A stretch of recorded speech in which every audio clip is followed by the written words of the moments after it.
I'm a businesswoman. I have walls built round here like this. And nobody, I don't do showy off stuff. And it's not me. He's going to keep pushing me until I start crying. I don't cry in front of anybody. I don't cry in front of my husband. He's like, I'm going to keep pushing you. And the more you suppress, the more I'm going to push. So until you give yourself over to this process, we ain't going home. I've done 6 years in the den. I think I'm a pretty damn good dragon now. Doesn't mean I can't keep getting better. And Deborah barked at me. Like, she was sat and she barked at me. And she said, none of that in here. It felt like, day one and Deborah's barked at us. This is not a good start. But learning how to control it. Still don't cry in front of other people. Right. Why not? But I think it's the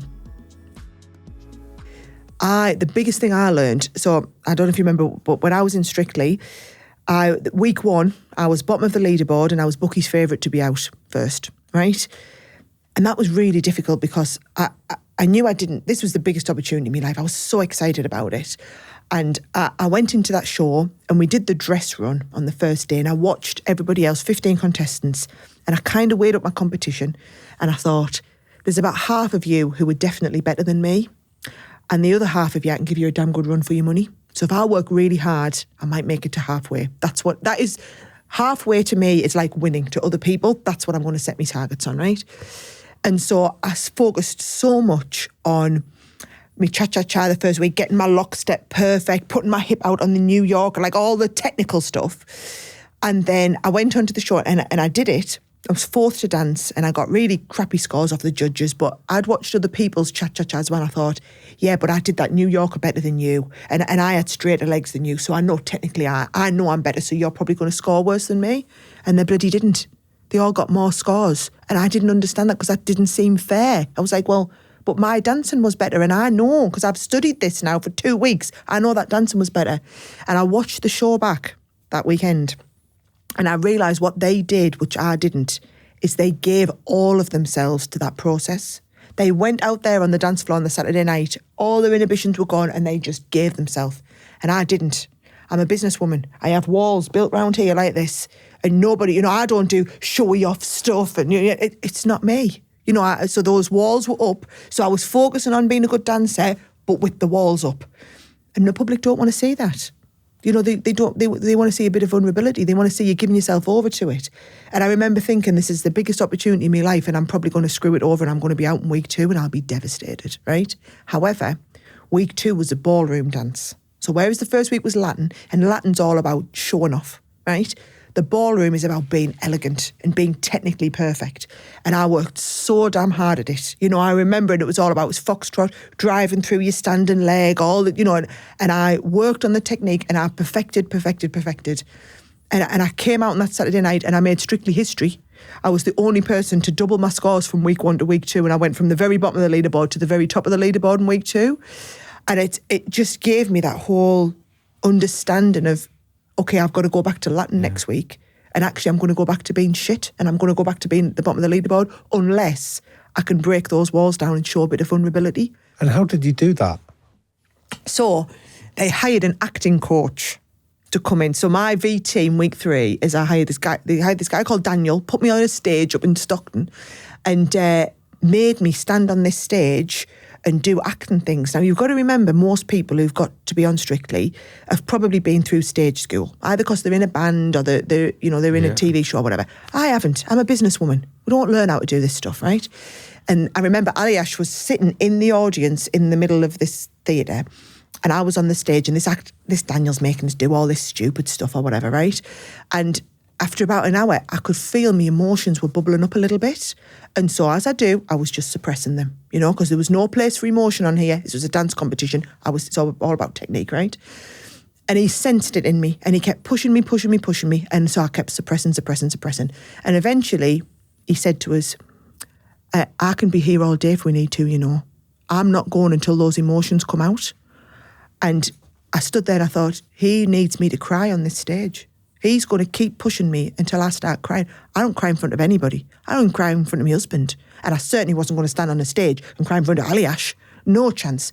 And then he's telling me, you're not going till we've done it. And he's not telling me turn on the waterworks. He's like, I'm going to keep pushing you. And the more you suppress, the more I'm going to push. So until you give yourself over to this process, we ain't going home. Look, we all know the struggle of deciding what to eat, but what if I told you that Huel can make that decision easier? Their Taster Bundle has got 8 ready-to-drink bottles, including their Black Edition, which has got 35 grams of protein, 6 daily A to Z vitamins, 8 complete nutrition bars, 2 hot savoury pots, and a free Huel t-shirt. All you have to do is click the link in the description to unlock your offer now at huel.com/highperformance. And I remember having to do it, and he broke us, and I stood on that stage and I cried. Ian, it broke Aliash. It just killed him. And I remember he kind of like, once he got me to do that, he pulled me off stage. He said, right, come on, we'll go back to the train room.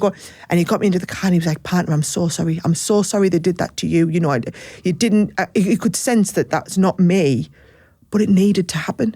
I needed to learn how to break that down and let the emotion come out. And I needed to kind of let those brick walls down a little bit. Yep.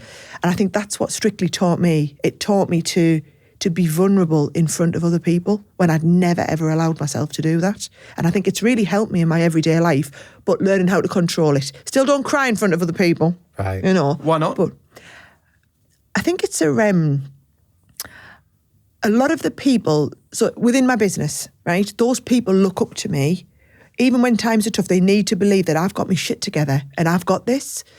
And if I'm worried that if I show some weakness, they're going to panic and think, crap, if she hasn't got it, well, what we're going to do? The world's going to fall in.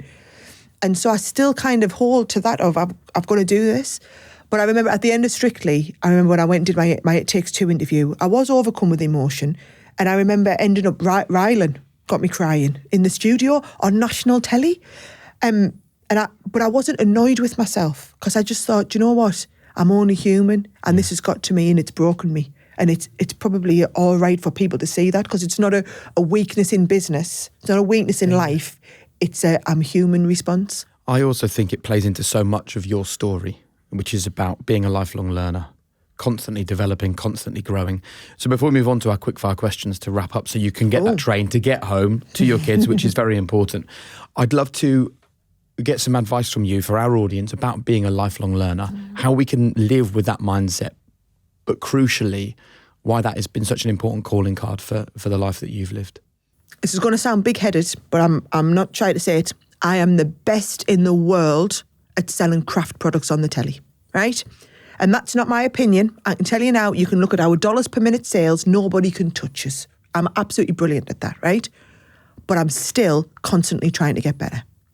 And I do that by studying. I'm the best in the world at selling craft products, but there's people better than me. Andrew Lesserman is the biggest vitamin seller in America. I watch his shows. I study what he does. I think about how he makes me feel as a viewer when I'm watching his pictures, how that informs my behaviour. At what point has he made me think I need to buy this? And so I'm constantly learning, right? I've probably been the best in the world at doing that for at least the last 6 or 7 years, but I still, every show, I'm endeavouring to be better than I was the one before. Not for anybody else, not because the buyers expect me to take more money or anything, but because I want to keep getting better. And it's the same in every walk of life. Even when you get to be the best at something, you shouldn't be complacent about it. I've done 6 years in the den. I think I'm a pretty damn good dragon now. Doesn't mean I can't keep getting better. And I'm constantly looking and working on how can I get better and be better. And I think as soon as people get to that point of, well, no, I'm the best, or I'm brilliant at this now, so I'm going to stop trying to learn, you'll never get anywhere. And I think if you ever, you interview a lot of people with that high-performing mindset, it is that constant pursuit, doesn't matter how good you are, of always wanting to be better in self-development. What is the biggest lesson you've learned from your fellow dragons? Oh, from my fellow dragons. Do you know, I remember my very first day in the den. We had it was a street food pitch. It was the very first pitch ever. And so they came in and they pitched, and the street food people said, do you want to come up and get some food? And Tuka, being Tuka, jumps up, goes running to go first. And so I shout, whoa, whoa, whoa. Excuse me, ladies first, ladies first. And Deborah barked at me.